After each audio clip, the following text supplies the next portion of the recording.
kerajaan surga seperti pujian yang kami naikkan kepadamu ya Tuhan. Engkau tahu apa yang menjadi tujuan hidup kami selama kami hidup dalam dunia ini ya Tuhan. Sebagaimana firman-Mu memerintahkan kepada kami, tujuan hidup kami yang terutama ya Tuhan adalah untuk menyenangkan hati-Mu. Melalui kehidupan kami, melalui perilaku kami, tindakan dan perbuatan kami ya Tuhan, biarlah nama-Mu dipuji dan dipermuliakan, dan banyak orang diberkati melalui kehidupan kami ya Tuhan. Itulah yang menyukakan hati Tuhan. Dan biarlah kami berfokus kepada sana ya Tuhan, karena Engkau masih mengizinkan kami hidup di dalam dunia ini hanya karena satu tujuan itu ya Tuhan. Terpujilah Engkau Allah kami yang hidup. Kami bersyukur dan berterima kasih kepadamu untuk waktu-waktu yang seperti ini, di mana sebentar kami akan belajar dari firman-Mu ya Tuhan, yang akan menuntun kami, yang akan mengarahkan kami, yang juga kepadanya kami dapat bercermin akan bagaimana kehidupan kami yang sesungguhnya, apakah sudah sesuai dengan firman-Mu ya Tuhan. Dan itulah sebabnya biarlah Tuhan menilih hati kami, supaya firman-Mu yang kami dengar hari ini ya Tuhan boleh memberkati kami ya Tuhan, sehingga kami semakin hari semakin diperbaharui oleh Tuhan dari hari ke hari. Terpujilah Engkau Allah kami yang hidup.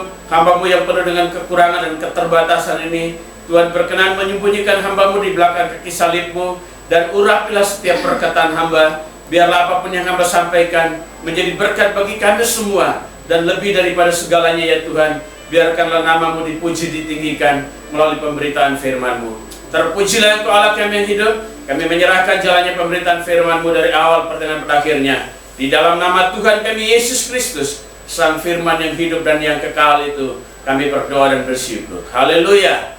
Amin. Baik, silakan duduk Bapak Ibu Saudara yang dikasihi dan diberkati oleh Tuhan. Ya, shalom. Shalom. Ya, puji Tuhan buat kesempatan pagi hari ini. Tuhan masih memberi kita waktu untuk dapat beribadah, memuji dan mempermuliakan nama Tuhan. Bisa ya, kayak saya? Apa supaya mereka bisa dengar ya? Bisa ya? Yang di off kan? Oh ya. Ya, tidak terasa kita sudah masuk bulan September ya, bulan yang ke-9 di tahun ini, dan tidak terasa juga pandemi coronanya sudah berapa bulan? Hampir sudah 6 bulan ya, karena dari bulan Maret itu mulai marak-maraknya pandemi virus corona. Ya, tapi kita bersyukur dan berterima kasih apapun yang terjadi saat ini, kita harus mensyukuri dan kita harus tetap percaya kepada Tuhan bahwa semuanya ini diizinkan Tuhan untuk ya mengajar kita ya belajar untuk bergantung sepenuhnya kepada Tuhan dalam segala situasi dan kondisi apapun. Nah, Bapak Ibu Saudara yang dikasihi dan diberkati oleh Tuhan, kalau Saudara masih ingat khotbah saya pada awal-awal di mana kita memulai ibadah offline ini atau ibadah secara langsung di gereja itu, dan minggu kemarin saya angkat lagi ilustrasi tentang dua sahabat yang punya kebun di belakang rumah mereka masing-masing, yang namanya satu bernama, masih ingat, Pak Marco, dan yang satunya bernama Pak Thomas.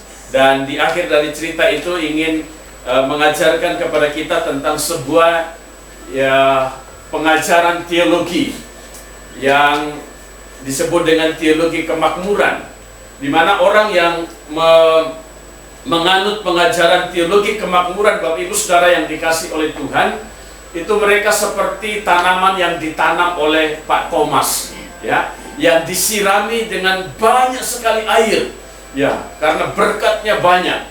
Tetapi Bapak Ibu Saudara yang dikasih oleh Tuhan, kita tahu ceritanya, sudah 2 kali saya menceritakan itu. Ternyata ya, tanaman yang disiram dengan air setiap hari yang banyak itu akarnya tidak begitu kuat, Saudara yang dikasih oleh Tuhan. Dan itu adalah merupakan gambaran daripada kehidupan orang Kristen yang hanya dalam pengajaran, dalam khotbah setiap minggu itu bicara soal berkat ya.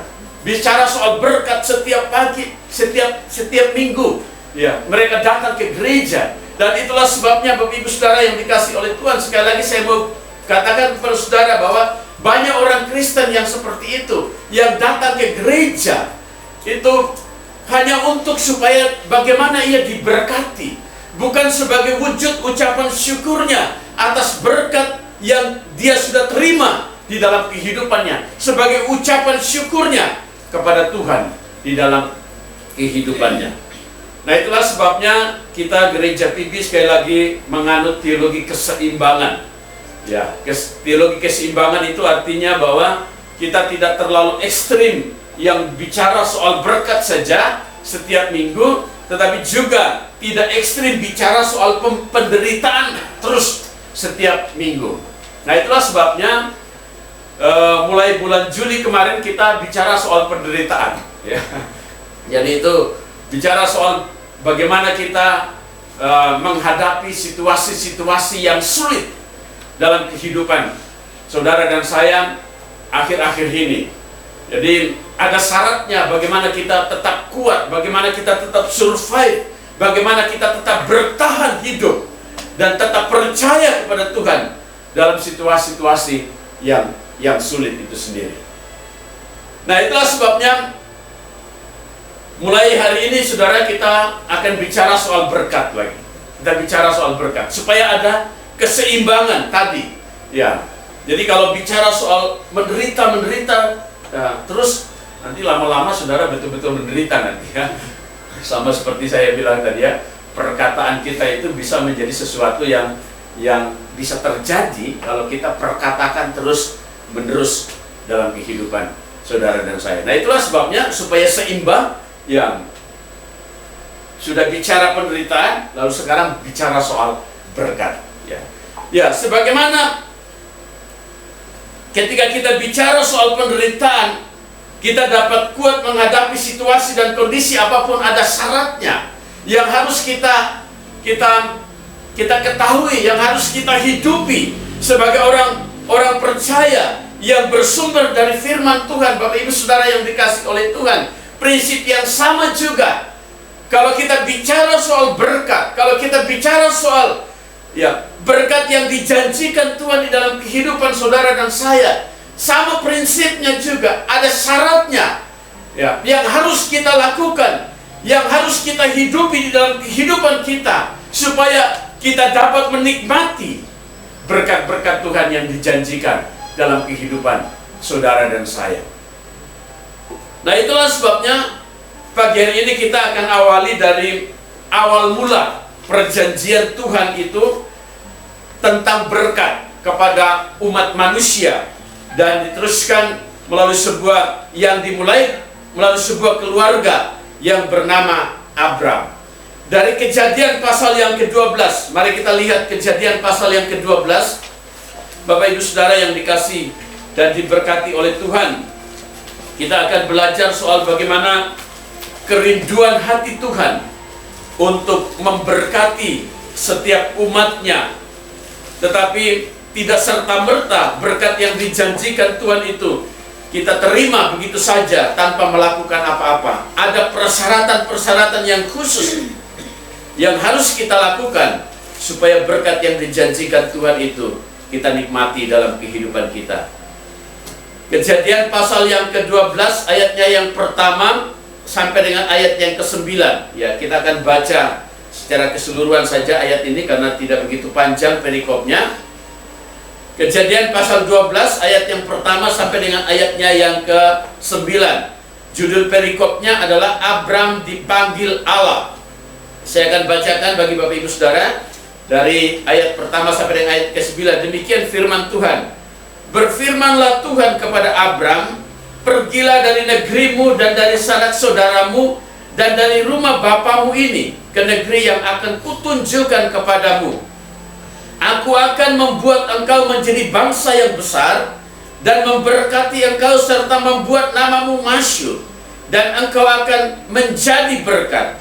Aku akan memberkati orang-orang yang memberkati engkau dan mengutuk orang-orang yang mengutuk engkau, dan olehmu semua kaum di muka bumi akan mendapat berkat.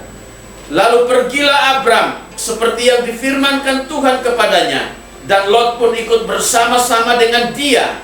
Abram berumur 75 tahun ketika ia berangkat dari Haran. Abram membawa Sarai istrinya, dan Lot anak saudaranya, dan segala harta benda yang didapat mereka dan orang-orang yang diperoleh mereka di Haran. Mereka berangkat ke tanah Kanaan. Lalu sampai di situ, Abram berjalan melalui negeri itu sampai ke suatu tempat dekat Sikem, yakni pohon terbantin di More. Waktu itu orang Kanaan diam di negeri itu. Ketika Tuhan menampakkan diri kepada Abram dan berfirman, "Aku akan memberikan negeri ini kepada keturunanmu," maka didirikannya di situ mezbah bagi Tuhan yang telah menampakkan diri kepadanya. Kemudian ia pindah dari situ ke pegunungan di sebelah timur Betel.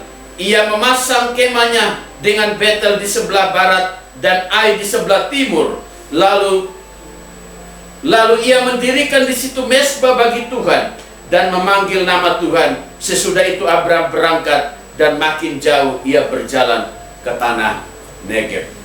Ya, Bapak Ibu Saudara yang dikasih dan diberkati oleh Tuhan, dari konteks yang kita baca ini, Bapak Ibu Saudara, kita dapat mengerti bagaimana kerinduan Tuhan.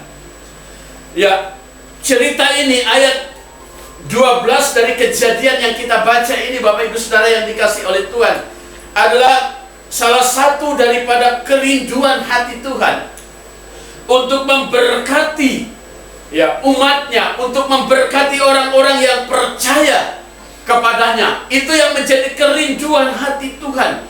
Dari sisi Tuhan, Dia rindu supaya setiap saudara dan saya dapat menikmati segala berkat yang disediakan Allah bagi setiap orang yang percaya kepada Dia.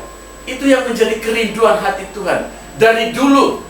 Ya, sekalipun manusia telah berbuat dosa, menyakiti hati Tuhan, ya, ketika mereka jatuh ke dalam dosa, Adam dan Hawa, dan sekalipun Allah mengusir mereka dari Taman Eden, dari Taman Firdaus, Bapak Ibu Saudara yang dikasih oleh Tuhan, tetapi setelah itu Dia tidak membiarkan manusia, Adam dan Hawa itu begitu saja. Tapi oleh karena kasih dan kerinduannya itu, Dia membuat sebuah program supaya satu ketika nanti Adam dan Hawa serta keturunannya, yang artinya seluruh umat manusia di muka bumi ini, dikembalikan kepada satu hakikat yang sesungguhnya ketika Ia menciptakan manusia itu pada mulanya. Tapi waktu Tuhan ingin mengembalikan manusia pada hakikat penciptaan itu, ada syaratnya yang harus dipenuhi oleh setiap umat manusia. Itulah sebabnya Dia menyediakan sarana. Allah menyediakan sarana, dan sarananya itu adalah Yesus Kristus. Ketika Dia datang ke dalam dunia, sejak Kejadian pasal yang ketiga, Dia berjanji melalui keturunan perempuan. Keturunan perempuan itu adalah Hawa. Itu Dia akan meremukkan kepala ular, dan keturunan daripada ular itu akan meremukkan tumit itu. Dan peristiwa itu, nubuatan Allah itu digenapi ketika Yesus mati di kayu salib. Jadi syaratnya apa? Syaratnya mereka harus menerima Yesus Kristus sebagai Tuhan dan Juru Selamatnya secara pribadi. Mereka lah yang akan dikembalikan hakikatnya ketika mereka diciptakan Allah pada awalnya, sebagaimana Adam dan Hawa sebelum mereka jatuh ke dalam dosa. Itu kerinduan hati Tuhan. Lalu kita tahu sejarahnya. Kejadian pasal yang ke-6, puncaknya manusia oleh karena akibat daripada dosa yang mereka perbuat, sampai Allah menyesal menjadikan manusia, dan itulah sebabnya Dia memperbaharui bumi pada waktu itu dengan air bah. Tetapi Dia oleh karena kasih karunia-Nya, Dia masih menyelamatkan satu keluarga, yaitu keluarga Nuh. Dan melalui keluarga Nuh lah, Bapak Ibu Saudara yang dikasih oleh Tuhan, umat manusia sampai sekarang ini masih ada lagi. Tuhan tidak langsung menghanguskan, menghabiskan manusia itu semuanya, tapi Dia sisakan satu, karena Dia melihat ada satu pribadi, ada satu keluarga pada zaman dulu yaitu Nuh yang taat dan masih mengingat akan perjanjian Tuhan. Dan itulah sebabnya melalui keturunan Nuh lah pada akhirnya, Bapak Ibu Saudara yang dikasihi oleh Tuhan, dia memulai program Allah itu untuk memberkati bukan saja satu keluarga, tapi memberkati seluruh umat manusia di muka bumi ini melalui Abraham. Abraham itu adalah keturunan Nuh, Bapak, dari keturunan Sem ya. Nuh itu anaknya ada 3 ya. Siapa? Ham, Sem dan Yafet ya. Dan Abraham itu dari bapaknya Tera, bernama Tera, itu dari keturunan Sem, itu dari anak Nuh itu. Ya. Jadi Bapak Ibu Saudara yang dikasih oleh Tuhan, sekali lagi, jadi ini adalah gambaran hati Tuhan, kerinduan Tuhan bagi umatnya untuk Tuhan memberkati mereka, sekalipun umatnya menyakiti hati Tuhan. Tetapi Tuhan selalu ingin dan terus ingin untuk memberkati saudara dan saya, orang-orang yang percaya kepadanya. Tapi sekali lagi Bapak Ibu Saudara yang dikasih oleh Tuhan, tidak serta-merta ketika kita percaya Tuhan Yesus, berkat itu langsung mengalir dalam kehidupan saudara dan saya. Memang berkat secara rohani bisa kita terima pada saat kita terima Yesus sebagai Tuhan dan Juru Selamat kita secara pribadi. Pada saat itu juga berkat keselamatan secara rohani itu dijamin dalam kehidupan saudara dan saya. Tetapi berkat secara jasmani, Bapak Ibu Saudara yang dikasih oleh Tuhan, ada syaratnya yang harus juga kita penuhi untuk kita dapat menikmati itu semua. Dan itulah sebabnya dalam ayatnya yang ketiga itu Tuhan berfirman kepada Abraham, "Aku akan memberkati orang-orang yang memberkati engkau dan mengutuk orang-orang yang mengutuk engkau, dan olehmu semua kaum di muka bumi akan mendapat berkat." Jadi saudara yang dikasih oleh Tuhan, janji berkat Tuhan di sini itu dua-duanya, berkat secara jasmani dan juga berkat secara rohani. Kalau saudara masih ingat khotbah saya tahun yang lalu tentang keturunan Yakub, ya, ada 12 keturunan Yakub, lalu ada 2 garis keturunan dari Yakub, yang dari istri pertama dan budaknya Lea dan Rahel. Bapak Ibu Saudara yang dikasih oleh Tuhan, dari keturunan Lea itu melahirkan Mesias, Juru Selamat, ya Yesus Kristus itu Tuhan menggenapi perjanjiannya kepada Abraham secara rohani. Berkat rohani itu disediakan. Tetapi melalui keturunan Rahel, Bapak Ibu Saudara yang dikasih oleh Tuhan, berkat jasmani itu dijanjikan Tuhan dan digenapi Tuhan kepada keturunan Yakub, kepada keturunan Israel pada waktu itu dan sampai sekarang ini, Bapak Ibu Saudara yang dikasih dan diberkati oleh Tuhan. Jadi kedua-duanya dijanjikan Tuhan. Dua-duanya itu merupakan janji berkat yang dijanjikan Tuhan bagi setiap orang yang percaya kepadanya. Nah, itulah sebabnya Bapak Ibu Saudara yang dikasih oleh Tuhan, dari Kejadian pasal yang kedua ini, dari awal Tuhan sudah memberikan semacam indikasi persyaratan bagaimana Abraham bisa menjadi berkat dan oleh semua kaum di muka bumi mendapat berkat melalui Abraham.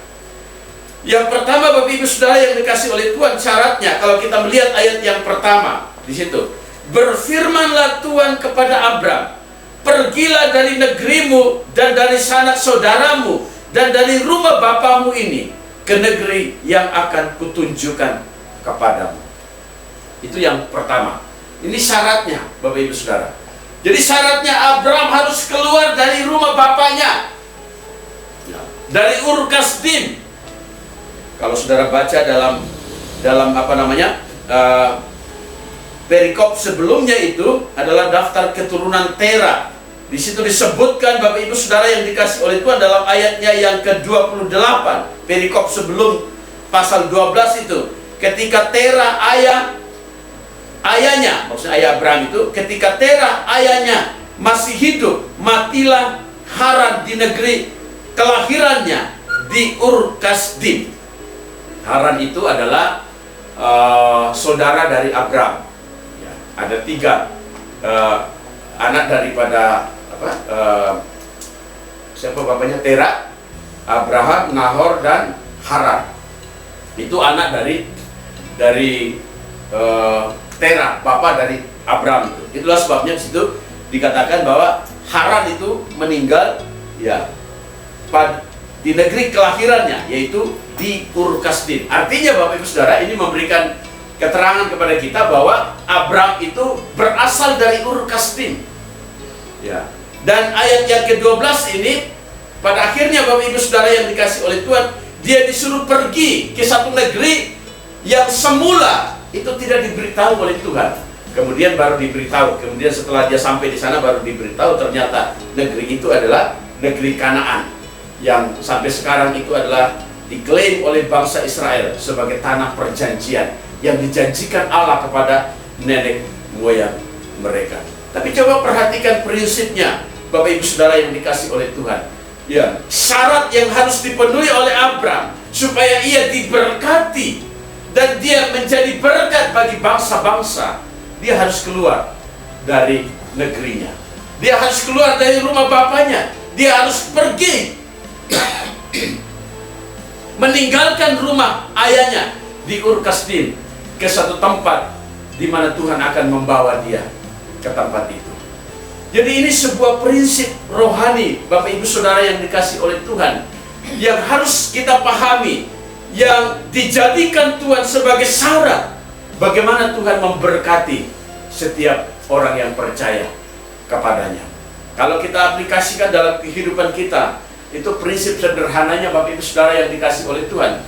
Ketika kita percaya Yesus, itu artinya itu kita adalah manusia yang baru. Ya, kita adalah manusia yang baru di dalam Kristus Yesus. Sebelum kita percaya Yesus, ya, kita menghidupi manusia lama kita. Itulah sebabnya kalau saudara baca, tidak ada waktu untuk kita baca dalam Efesus pasal yang keempat. Di sana dijelaskan oleh Rasul Paulus tentang manusia baru dan manusia lama itu. Ya, bagaimana jemaat yang ada di Efesus ketika mereka belum percaya Yesus, mereka disebut sebagai manusia yang lama. Dan ketika percaya Yesus, mereka disebut sebagai manusia yang baru, ciptaan yang baru. Dan itulah sebabnya sebagai manusia yang baru, kelakuan-kelakuan yang lama itu, ya, kata Rasul Paulus, itu harus ditinggalkan, harus ditanggalkan, tidak boleh dibawa kepada kehidupanmu yang baru di dalam Kristus Yesus. Karena apa? Karena kalau engkau masih membawa manusia cara hidup lama kepada identitasmu yang baru sebagai manusia yang baru, maka engkau bisa menikmati berkat secara rohani. Percaya Yesus, bisa diselamatkan. Karena keselamatan kita itu hanya satu kuncinya, karena anugerah. Ketika kita percaya Yesus, kita diselamatkan. Dan pada saat itu kita terima Yesus sebagai Tuhan dan Juru Selamat kita secara pribadi. Sekalipun kita dalam perjalanan kita berbuat dosa, maka dosa yang kita perbuat itu tidak menyebabkan kita masuk neraka. Ya, dosa yang kita perbuat setelah kita percaya Yesus dijamin, diampuni, asalkan kita mengaku di hadapan Tuhan. Tetapi yang menjadi masalahnya adalah berkatnya secara jasmani. Yang itu yang menjadi persoalannya.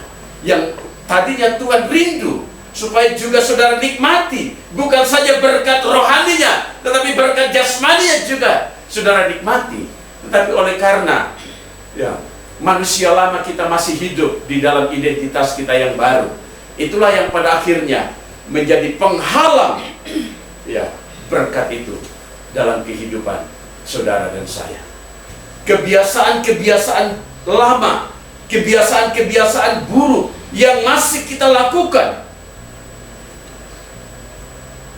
ketika kita sudah percaya kepada Tuhan Yesus, itulah yang seringkali menghalangi berkat Tuhan secara jasmani mengalir dalam kehidupan saudara dan saya. Itulah sebabnya dari awal Tuhan sudah tetapkan syaratnya. Kalau kau mau diberkati, kau harus keluar dari rumah bapamu, kamu harus meninggalkan negerimu, ya, negerimu yang lama, dan kau harus tinggal di negeri yang baru itu, supaya aku membentuk engkau, memproses engkau, dan mempersiapkan engkau untuk engkau menikmati segala berkat yang aku janjikan kepadamu, dan melaluimu semua orang akan diberkati.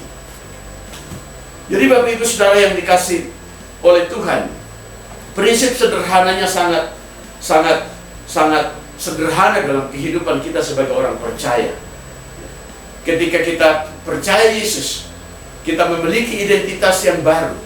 Tetapi biarlah juga perilaku, tindakan, perbuatan kita, ya, setiap hari itu adalah perkataan-perkataan, perbuatan-perbuatan yang sudah diperbaharui oleh Tuhan kita, Yesus Kristus. Saya percaya, Bapak Ibu Saudara yang dikasihi dan diberkati oleh Tuhan, ya, kalau kita hidup, ya, hidup kita, ya, sesuai dengan apa yang dikehendaki oleh Tuhan, sesuai dengan apa yang diperintahkan oleh Tuhan, maka berkat itu akan selalu dan senantiasa akan Tuhan alirkan dalam kehidupan saudara dan saya.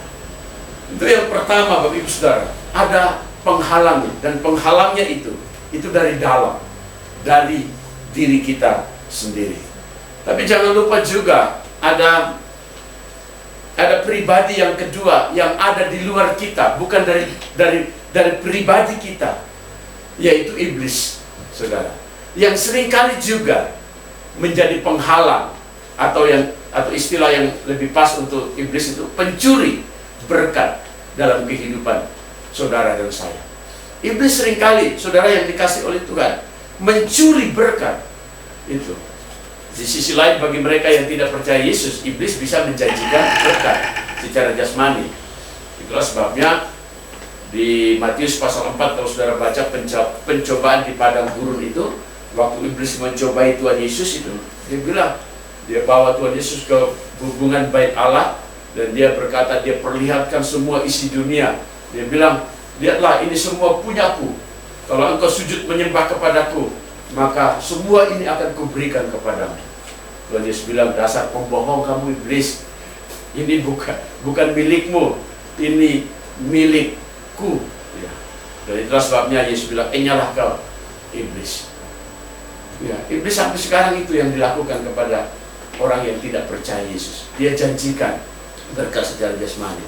Ayo kamu bawa sesuatu di Gunung Kawi sana, ya, nanti kamu akan kuberkati dengan berkat yang melimpah. Ya, ini bawa ini, dan seterusnya dan seterusnya. Saudara, itu cara iblis untuk mencuri berkat itu.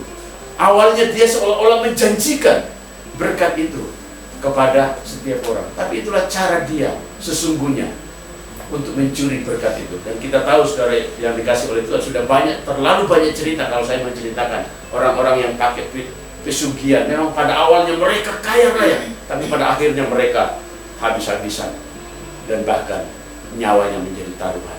Saudara, itu kita harus hati-hati. Itu cara iblis untuk mencuri berkat itu. Makanya Yesus dalam Injil Yohanes pasal 10 ayat 10, aku datang, pencuri datang hanya untuk mencuri, ya, membunuh dan membinasakan. Tetapi aku datang untuk memberi hidup, dan supaya kamu mempunyainya dalam segala kelimpahan. Pekerjaan iblis itu hanya mencuri berkat, saudara yang dikasih oleh Tuhan. Itulah sebabnya kalau kita sekali-kali mengizinkan dia, ya, mengambil posisi dalam kehidupan kita, entah dengan cara apapun itu, saudara yang dikasih oleh Tuhan, maka disitulah dia pakai kesempatan, ya, untuk mencuri berkat-berkat itu dalam kehidupan saudara dan saya. Dan seringkali, Bapak Ibu Saudara yang dikasih oleh Tuhan, orang-orang Kristen yang masih, makanya Rasul Paulus bilang itu, jangan kamu punya dua tuan. Dua tuan itu adalah Mamon dan aku. Karena kalau kamu punya dua tuan, ketika kamu melayani yang satu, maka yang satunya itu kamu bukan menganggap tuan. Ya. Jadi Tuhan mau supaya kita percaya penuh kepada Dia yang menjadi sumber segala berkat, dan tidak sedikit pun mengizinkan iblis berkuasa, bertahta di area dan sisi kehidupan kita yang kita punya ketika kita percaya kepada Tuhan Yesus. Pertanyaannya sekarang, apakah iblis masih bisa mempengaruhi kita ketika kita percaya Yesus? Masih bisa. Dia masih bisa mempengaruhi, tapi dia tidak bisa bertahta di dalam kehidupan kita, di hati kita. Orang yang percaya kepada Yesus, yang lahir baru. Setiap saudara dan saya ketika menerima Yesus sebagai Tuhan dan Juru Selamat secara pribadi, Rasul Paulus bilang, kalau terang itu, Yesus itu diibaratkan terang, dan iblis itu diibaratkan kegelapan. Begitu terang datang itu, kegelapan itu langsung menyingkir. Ketika saudara terima Yesus masuk dalam hati saudara, Yesus bertahta di hati saudara, yang awalnya mungkin iblis yang bertahta di hati saudara, dia akan pergi dari kehidupan saudara dan saya. Dan dia tidak bisa menguasai, tapi dia masih bisa mempengaruhi kehidupan saudara dan saya. Makanya Yesus masih bisa digoda kan, sebagai manusia masih bisa digoda, masih bisa dibujuk. Sama prinsipnya saudara yang dikasih oleh Tuhan. Saudara masih bisa dipengaruhi iblis, tapi iblis tidak berkuasa lagi dalam hati dan pikiran saudara dan saya. Sekali saudara dipengaruhi dan saudara melayani dia, disitulah kesempatan dia akan mencuri berkat-berkat itu yang dijanjikan Allah di dalam kehidupan saudara dan saya sebagai orang yang percaya kepadanya. Ya, Bapak Ibu Saudara yang dikasih oleh Tuhan, kita tidak punya banyak waktu untuk melihat kebenaran ini, dan ini adalah awal daripada bagaimana kita dapat akan menikmati segala berkat yang dijanjikan Tuhan dalam kehidupan saudara dan saya secara jasmani dan rohani. Sekali lagi, janji berkat secara rohani kalau kita mau terima ada syaratnya. Terima Yesus sebagai Tuhan dan Juru Selamat secara pribadi, saudara akan dikembalikan kepada hakikat saudara yang sesungguhnya ketika Allah menciptakan saudara. Ketika Allah menciptakan manusia, Adam dan Hawa, yang tanpa dosa, dan mewarisi kerajaan Allah. Prinsip yang sama juga ketika Tuhan menjanjikan berkat secara jasmani, juga ada syaratnya.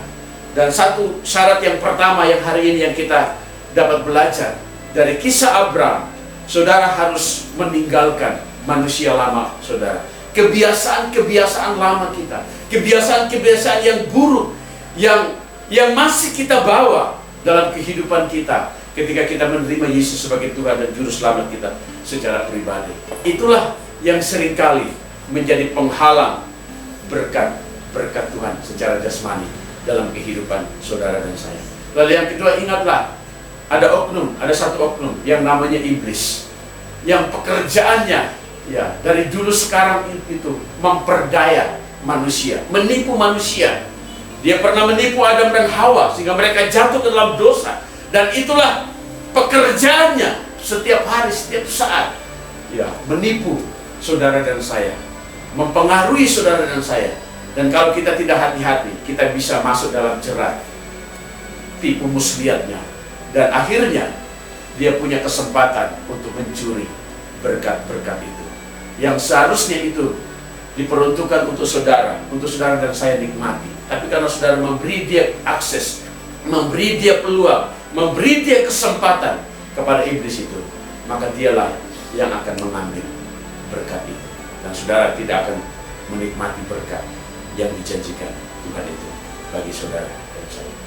Tuhan Yesus memberkati saudara dan saya melalui perenungan kita pada pagi hari ini. Mari kita berdiri bersama-sama, kita berdoa dan bersyukur untuk firman-Nya dan sekaligus menyerahkan seluruh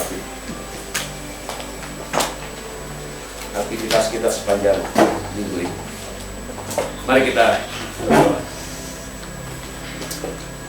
Bapa kami dalam kerajaan surga, dengan segala keterbatasan waktu yang kami miliki ya Tuhan, oleh karena situasi dan kondisi yang kami harus hadapi dan taati saat ini, hamba-Mu telah berhenti untuk berbicara, menyampaikan prinsip-prinsip kebenaran ini bagi kami semua, bagaimana kami dapat diberkati dan kami dapat menikmati segala berkat yang Engkau janjikan melalui hamba-Mu Abraham ya Tuhan, Dan berkat itu Engkau salurkan di dalam kehidupan kami, orang yang percaya kepada-Mu ya Tuhan.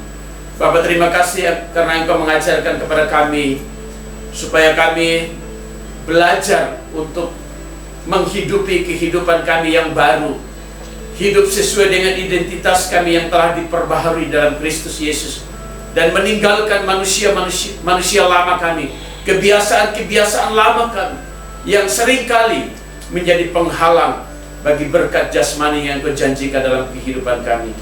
Tuhan, terima kasih juga karena Engkau mengingatkan kami bahwa ada satu pribadi, ada satu oknum yang seringkali mempengaruhi kami dan menjerat kami, menipu kami, sehingga kadang-kadang ya Tuhan, ketika kami lengah, kami jatuh di dalam jeratnya. Dan itulah sebabnya berkat-Mu yang semestinya Engkau alirkan dalam kehidupan kami dicuri oleh iblis itu sendiri ya Tuhan.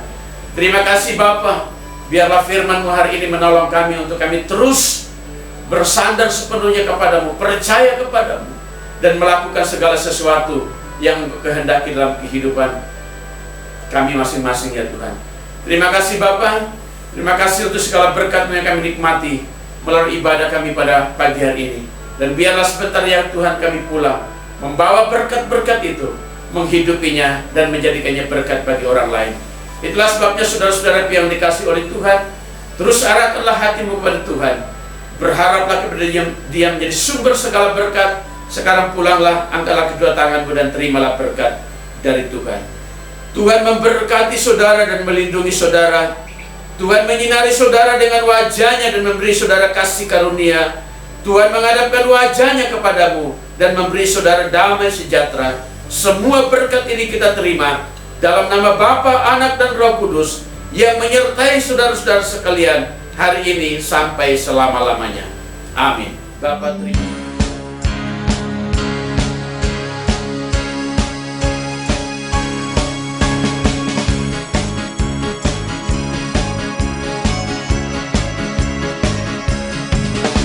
Yeshua HaMashiach, Jesus Christ is the Messiah. Yeshua HaMashiach, He's the roaring Lion of Judah, and He's holy. He is Lord.